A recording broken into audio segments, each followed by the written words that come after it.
Mbimi musidɓe tedduɓe yeɓiyankoɓe Ñamana TV en heeɓi kibaruji belɗi grandi en ɗo e kikiɗe programme mawɗo baɗowo toon to leydi Gambia to buldi saare wiyetede Jawo Kunda ko homo wonta on ko princesse de Fuladu la reine de Fuladu Kaja Kande debbo jooɗiɗo toon to leydi France mo ganduɗa hital fo arata wadde tournement hollirde cosaan e aada e keltiri makko. Kaja Kande wi o ara Jawo Kunda on the 21st December 2024 balɗe nogasi e go'o lewru décembre ha jawi ɗo ko e nder leydi Gambia.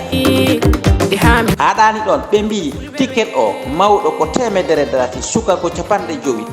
King of Sare Biu Ansou Baba holliri kadi weltare makko e wadde oɗo publicité e o programme Kaja Kande mo ganduɗa o yombata o ɓuɓata. ɓe mbi Ansou Baba wi ko teddungal te takkiɗe taariɗe kadi Jawo Kunda ɗum ko hoto Sare Biru Madina Bala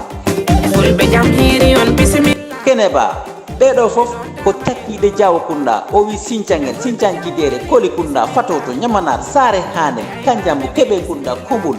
o wi yen ha Sintiang Baba Kundam Demba Koli Kunda Sise Kunda Kaja o wi on ñan yombata ɓuɓata. ɗum noon Oumar Guiɗo ñel jooɗiɗo toon to leydi Dakar onne omo werlo toon to Sare Diallo Diamanka ɓen ɗon fof ɓe ngara programme o ɓe belto